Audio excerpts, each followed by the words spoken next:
These are the last images of 10-year-old Holly Wells and Jessica Chapman, taken outside a sports centre on a warm summer's day shortly before they would disappear forever. In the weeks that followed, the entire nation was shaken to its core. And even today, when you say the girl's name out loud, an air of sadness grips the room. All because of the actions of one of the most vile, disgusting people placed on this earth. There's a point in this story where it feels like the twists and turns have stopped, but it just keeps going and going and going. Ladies and gentlemen, my name is William and this is the Baker Street Bureau, the place for true crime, paranormal and the outright obscene goings on across the UK. So if that's your thing, make sure you subscribe to the channel. Now, the aspiring YouTuber waffle is out of the way. It's time to travel to the east of England for what is one of the most disgusting crimes in British history. This is the double murder of 10-year-old Holly Wells and Jessica Chapman.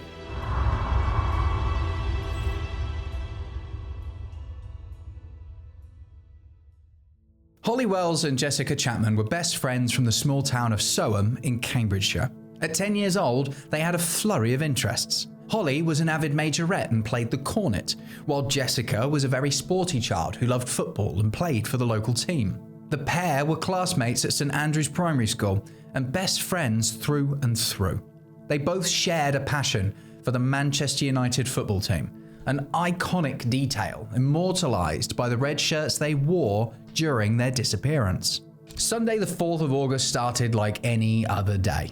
The school summer break was coming to a close and the smell of barbecues filled the air. The UK had started to see the longer summer days falling off with warm sunshine late into the evening. At 11:45 a.m, Jessica left her home on Brook Street for a barbecue at Holly's house in the nearby Red House Gardens. The two girls, together with their friend Natalie, spent time playing games and listening to music before Natalie went home. In the mid-afternoon, the girls had changed into distinctive Manchester United replica football shirts. Holly's mum took this iconic photograph of the pair before having dinner with the rest of the barbecue guests. The girls then went back upstairs and hung out more before making the decision to leave the house without telling anyone to buy sweets from a vending machine at the Ross Piers Sports Centre. These are the last images seen on CCTV of Holly Wells and Jessica Chapman alive. Later in the day at around 8 p.m, Holly's mum Nicola went to her bedroom to invite both the girls to say goodbye to the barbecue guests, discovering that they weren't there. Nicola and her husband searched the house and the nearby streets. Shortly afterwards, Nicola phoned Jessica's house to see if the girls had gone over there, only to find out that Jessica's parents were also looking for her and their concerns were growing. The hour after the parents spoke, a frantic search broke out with efforts from both families to find the missing girls. Holly and Jessica were reported missing to the police at 9:55 p.m, and the nightmare began. The police immediately launched into a mass-scale intensive search for the girls. Over 400 police officers were assigned full-time, and their efforts were supported by a massive amount of local volunteers. They conducted extensive house-to-house inquiries across the entire town, doing their best to speak to everyone. To support their public reach, the Cambridgeshire police released the photograph that Nicola Wells had taken of the children moments before they left the house, along with a full description of the girls. One of the leading theories early on was that the girls had potentially been kidnapped, so police went about questioning every single registered sex offender in Cambridgeshire and neighbouring Lincolnshire. Every single one of them was cleared of any suspicion, so the police went on to suspect that the girls had arranged to meet someone that they'd spoken to in an online chat room. You see, shortly after the girls had finished dinner and returned to their room, they spent quite a lot of time on the computer and had sent some emails. Immediate fears that an online predator had convinced them to meet were swiftly ruled out, as it turned out that their time on the computer was completely harmless. The parents of the girls said that their daughters were very, very wary of talking to strangers, having been warned from a very young age not to trust people they didn't know. The school head teacher also told reporters that stranger danger was something that they imposed on all of the school children from a very young age. In the days that followed, several members of the public came forward with sightings of the two girls, which gave police their initial leads. The police had received reports of a suspicious white van seen in Soham on the evening of the children's disappearance. They also launched an appeal to trace the driver of a 4-door dark green saloon after a taxi driver stated that he'd seen a driver thrashing his arms as he struggled with two young girls inside the vehicle whilst travelling down the A142. In an attempt to piece together a timeline, the police were determined to discover the last people to see the girls. A gentleman called Mr. Tuck and his wife had seen the girls at approximately 6:30 p.m, followed shortly after by a young woman who saw them walking along College Road about 2 minutes later. One man who claimed to have spoken with the girls immediately before they disappeared was 28-year-old Ian Huntley, a resident of College Road. According to Huntley, the girls both appeared happy as Larry and had inquired as to whether his partner, a woman called Maxine Carr, had been successful in her recent application for a full-time teaching position at their primary school. Carr was well known to the girls due to her temporary teaching assistant job in their class, and Huntley was a relatively well-known character in the area as well, due to being the senior caretaker at the local village college. When Huntley told the girls she hadn't got the job, one of the girls said, "Tell her we're sorry," before both walking along College Street towards a bridge that led to Clay Street. The trail, however, went cold. The police now had some strong leads to go on, and they had located who they believed was the last person to see them alive. The white van in question was seized and searched after being located in a caravan park, and there was nothing to link the van to the girls. A similar fate for the vehicle spotted by the taxi driver, which left police with one person remaining. One person that they were very, very unsure of. A single police officer searched Ian Huntley's house the day that he was questioned, and no incriminating evidence was found. However, the officer noted items of clothing on the washing line despite the fact that it had been raining that day. The officer also noted that the house was immaculately clean. Not just spring cleaning, but chemically clean. Huntley, who was showing a slightly agitated demeanor, said, "Excuse the dining room, we had a flood." Things weren't adding up, but the police didn't have anything apart from their suspicions to go on at this point, so they pinned Huntley to the top of their suspects board and went about trying to locate further evidence. At this point, the girls were still missing, so it was a priority trying to find them. A few weeks later, on the 17th of August, around midday, 48-year-old gamekeeper Keith Pryor was walking the fields some 10 miles outside of Soham. He was investigating something that caught his attention the day before. A strange smell of unknown origin. As Keith and his friend Adrian searched the area while his wife watched from a distance, before hearing her husband shout, "Don't come any closer, Helen. Get back in the car." Panicked, shocked, and sickened to his stomach, Keith had discovered the charred remains of the girls laying side by side within a deep irrigation ditch. 13 days after the girls went missing, they had been found. On the 21st of August, both bodies were officially identified via DNA testing, and 9 days later, a public memorial service was held at Ely Cathedral for the girls. Somewhere in the region of 2,000 people attended, classmates, teachers, and police. A book of condolence had more than 31,000 messages of grief and sympathy, and on the 24th of August, football clubs across the country held a minute's silence in remembrance before their matches. But there was one person that wasn't in attendance at the memorial service. One person in particular that had put themselves as the public face of the village. At the time of the memorial service, a sick, twisted, disgusting man was sitting in police custody, having been charged with the murder of the two girls. In order to understand how all of this entwines with the timeline, we need to rewind it a little bit. I mentioned earlier that on the 5th of August, the day after the girls' disappearance, the police ascertained that the last person to see them alive was college caretaker Ian Huntley. He mentioned that on account of his girlfriend Maxine Carr working at their school, the girls had strolled up to his house to inquire about her. The police were incredibly suspicious around the circumstances of his washing being out while it rained, the overly cleaned house, and his general demeanour. On the 6th of August, the following day, Huntley had driven from Soham to Grimsby to pick up Maxine Carr from her mother's house. Shortly before the two returned back to Soham, a neighbour of Carr's mother saw the couple standing at the rear of the vehicle with the boot open. According to the neighbour, Huntley was pale and shaking. He stared into the boot for several moments while Carr stood with her head bowed, weeping. When Huntley became aware of the twitching curtain next door, he abruptly closed the boot. The couple returned to Soham, and it is believed that around this time, the bodies of the two girls were taken to the ditch, and in an attempt to cover up his crimes, Huntley set them ablaze.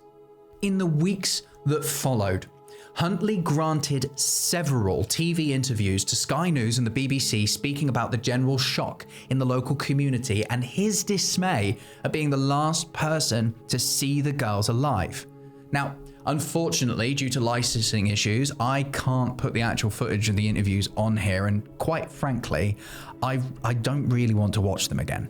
By the second week of the girls' disappearance, Huntley had put himself in the spotlight as some sort of unofficial spokesperson for the community of Soham. He explained that he wanted to convey to the media the frustration and despair that the community was feeling. During an interview with Sky News during the second week, he claimed to be holding on to a glimmer of hope that the children would be found safe and well, and that he had last seen the girls walking in the direction of the local library. His girlfriend Maxine Carr had also doubled down in the sick delusion, and in a live interview corroborated Huntley's claims to have conversed with the children on their doorstep, as she had been in the bath before both the girls had walked away from the front door. She shared a card that the girls had made for her before the school year was up and made a direct appeal for them to return home. This is where things really started to spiral, as while showing the card and talking about the girls, Carr referenced them in the past tense, unknowingly raising eyebrows further to their involvement. During the interview, she talked openly about where she was that day and what she was doing. On national television, where everyone was watching. Remind me to come back to this. In the run-up to the day of the girls' discovery, Huntley had lost a significant amount of weight and was displaying visible signs of insomnia. He was unhinged, unpredictable, and uncontrollable.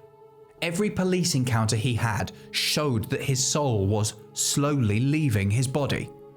He regularly asked police officers about how the investigation was progressing and oddly specific questions about how long DNA would last before deteriorating.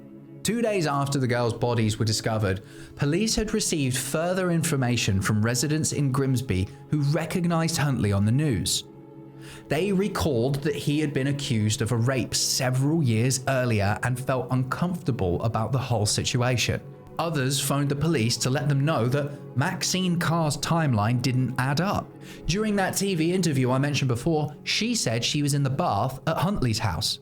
But people saw her out socializing in Grimsby town centre on the same day, and the neighbour that saw her being collected from her mother's house? You can't just teleport around the country. Huntley and Carr were questioned by the police for about 7 hours. Each gave their witness statements and were placed into a safe house. That evening, police conducted a thorough search of both 5 Cottage Close, where Huntley lived, and the Soham Village College, where Huntley worked. They were under intense scrutiny, and this is where all of the puzzle pieces finally started falling together. Each room in Huntley's house had been meticulously cleaned with what was later described as a lemony cleaning fluid. Many items of importance had been discovered during the search, but the evidence wasn't revealed to the public at the time. Fibers from clothes were discovered in Huntley's house and in his place of work in a bin with his fingerprints on. The charred and cut remains of Manchester United shirts that the girls were last seen wearing. His car was torn to pieces and was found to have brick dust and debris that matched the road near where the bodies were found. His boot liner had been removed and replaced, the seat covers also discarded in an attempt to cover his tracks. On the 17th of August at 4:30 a.m., Huntley and Carr were formally arrested on suspicion of abduction and murder. Now, if you think the story is finished, it isn't. It keeps going. So, if you want to pause and make a cuppa or whatnot, now's the time. During the initial questioning by the police following his arrest, Huntley was said to have been vacant, evasive, and refused to answer any questions. He was, on occasion, seen to be drooling, with a blank expression on his face in an attempt to feign mental illness, which left police with no option but to refer him to a mental hospital to undergo extensive psychological evaluation. Carr, on the other hand, folded immediately. She quickly confessed to the police that she'd lied about her whereabouts and her partner's actions on the day that the girls went missing. You're asking why? Why did she cover for this man? What on earth compelled her to see the bodies in the boot of his car and not run for her life? She explained to police that Huntley had called in the time between the girl's disappearance and him driving to pick her up. He said on the phone that the girls had come to the house and that Huntley had let them into his home so that one of the girls could remedy a nosebleed before carrying on with their day. He said that one of the girls sat on his bed whilst he was attempting to assist the other with her injury before they left and went on their way. Referencing the 1998 rapes that he had committed but told Carr that he had been falsely accused of, Huntley was concerned as to being falsely accused of his involvement and that his previous arrest was causing him to suffer a nervous breakdown. In an attempt to support her partner and fully believing his tale of events, she agreed to support his versions of events to try and deflect some of the pressure on him. After being informed of the evidence that they'd gathered on Huntley, including the fingerprints on the bin where the girls' clothes had been discarded, Carr burst into tears, shouting, "No, he can't have been. It can't have been. He hasn't done it." Carr initially remained emotionally attached to Huntley and professed her belief in his innocence to both the police and her family, despite having allegedly been seen staring into the back of Huntley's car, weeping. By the 20th of August, only a few days before the vigil was held at Ely Cathedral, police had gathered sufficient evidence from his home, vehicle, and place of work, and formally charged Ian Huntley with 2 counts of murder. Maxine Carr was also charged with attempting to pervert the course of justice, and at a much later date was charged with assisting an offender. During the time that he was charged, Huntley was still undergoing his lengthy psychological evaluation, which put quite a long delay on the trial. Fortunately, a couple of months later, he was declared mentally competent and stood trial on the 8th of October that same year. He was facing a sentence of life imprisonment if a jury could be convinced of his guilt. During this time, he was transferred to a segregation unit as he was the most hated man in Britain. There were fears that he would be attacked or possibly killed in prison before he could stand trial. While in custody, he'd hidden away a large amount of his antidepressants that he had been prescribed and attempted to take his own life via an overdose, but was unsuccessful. A trial date was set and a jury assembled. Pleas of not guilty had been entered on all charges by both Huntley and Carr. During the opening statement on behalf of the Crown, the prosecutor, Richard Latham, described the last day of the girls' lives and how by pure chance they had happened to pass by Huntley's home when Carr wasn't present. He said that Huntley had deliberately lured them into his home at around 6:37 p.m. and that both of them had been murdered shortly thereafter. He also stated for the first time that thanks to cell site data, they'd established that one of the girls was carrying a mobile phone and it was turned off shortly after that time. Mobile phone records and witness statements had placed Carr in Grimsby on the day in question, which solidified her statements to the police and proved that all of her TV interviews were lies. It was stated during the trial that the cause of death was incredibly difficult to ascertain, but Huntley had claimed that the girls had died accidentally in his home and that he'd panicked trying to cover it up. 10-year-old girls don't just drop dead. The trial went on to hear about how in the weeks that followed, Huntley did everything in his power to divert the attention away from him and deceived both the media and local residents. His constant tales of the worried Soham resident drove a twisted narrative of a man desperately trying to cover his tracks. When Huntley's defense counsel rose to speak on his behalf, they told a tale that is genuinely infuriating. According to Huntley, the girls had entered his bathroom to stem a mild nosebleed that one of the girls was suffering as they passed by his home. The bath was already filled with water as he'd been giving the dog a bath. In the bathroom, he had slipped and accidentally knocked one of the girls into the bath whilst trying to help her with the nosebleed, and this unintentional act caused her to drown. As he panicked and froze, he further claimed that the other had started screaming and he accidentally strangled her in an attempt to calm her down. The trial went on for some time, and after a 4-day deliberation by the jury, they returned to deliver their verdicts. Ian Huntley was charged with both murders and sentenced to life imprisonment. Maxine Carr was charged with perverting the course of justice and sentenced to serve 3.5 years in prison. Shortly after the convictions, the parents of both girls granted an interview to the media. Leslie Chapman, Holly's mum, said, "I think he was a time bomb waiting to go off, and both our girls were just in the wrong place at the wrong time. I hope the next time we see him, it will be like we saw our daughters, and it will be in a coffin." The house in which all of this took place has since been levelled, and it's now a vacant patch of grass. Maxine Carr's whereabouts are currently unknown and protected by a lifelong court-mandated anonymity order. Upon her release from prison in 2004, she was granted a new identity due to the extreme public outrage. Now, only a handful of former UK prisoners are protected by this level of permanent protection, as the High Courts deemed her life to be in constant danger. That being said, reports indicate that she lives a quiet life in an undisclosed coastal town in the UK with her husband and her family. On the 5th of September 2006, Huntley once again attempted to take his own life, which resulted in his hospitalization, and a thorough search of his cell revealed a cassette tape, which allegedly contains a different account of the events that unfolded on the day the girls went missing. The tape is believed to be some sort of posthumous confession that he'd made for a fellow prisoner in return for the drugs that he attempted to overdose on. In the years that followed, Huntley was repeatedly attacked by other inmates.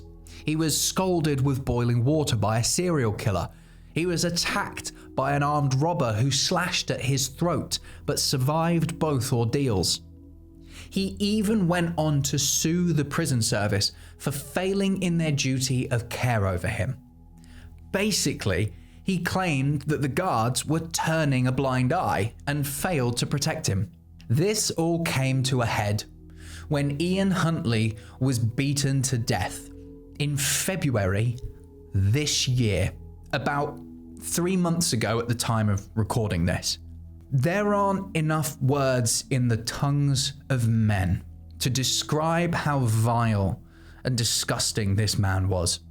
His disgusting act that day shook the nation and destroyed multiple families. He changed the way that we trust people in our society. The only thing that came from this in any sort of positive light was something called the Bishard Inquiry Report. I would suggest, if it interests you, to have a little Google of it, because that is a whole video on its own. But in short, the deaths of Holly Wells and Jessica Chapman led to a nationwide reform on police record keeping, background checks, and the hiring processes in schools. It transpired that both Ian Huntley and Maxine Carr lied on their job applications. Yes. Yeah. They lied and got jobs in schools near children. Today, this wouldn't fly. The background checks that you need to go through in the UK when working even near children or vulnerable people are extensive and welcomed. The police national database was also created so that local police forces across the UK could share intelligence and information about unproven allegations and suspects rather than operating within their own sort of isolated silos. This story, this case of Holly Wells and Jessica Chapman was a tough one to write and a tough one to read. I grew up only a few villages away from Soham. One of my best friends grew up in Soham and were the same age, same school year as Holly and Jessica. I remember my parents reacting to this in a completely different way to any other story that you'd hear on the news. Now that I'm much older and I have a family, I understand their response. Not only was this horrifying, but it was literally on our doorstep. I mean, I went to school with the girl who played Jessica Chapman in the Crime Watch reconstruction. She would tell the tale of wearing the Manchester United shirt and retracing the girl's steps, stopping and standing outside Ian Huntley's house for an extended period of time, because at the point of filming, that was the last place that the girls were seen alive. It brings some comfort knowing that his time in prison wasn't exactly book clubs and woodwork, but either way, no one knows exactly what happened on that day apart from him. Ladies and gentlemen, my name is William, and this is the Baker Street Bureau, the place where we dive into true crime, paranormal, and the outright obscene things going on across the UK. If that's your thing, please take a moment to subscribe. I'm aiming to hit the 100 number by the end of the year, and YouTube really likes it when you do. Thank you for sticking with me to the end of the video. If you've got any ideas of things you'd like me to check out and take a look at, please leave me a comment. Now, if I don't see you, good afternoon, good evening, and good night.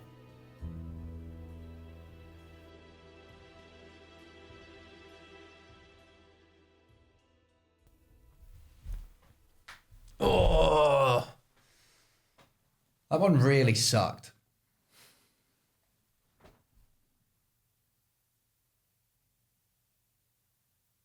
That one really sucked. I mean, it sucked before I had a family, but now I have a family.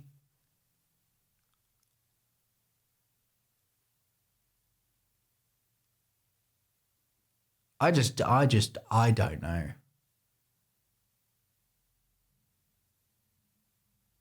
I don't know how I'd feel if I was one of the parents.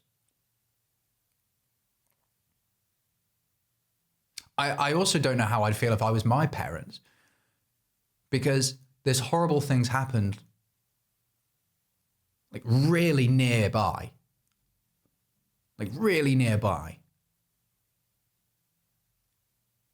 And immediately everything, like your whole perspective changes.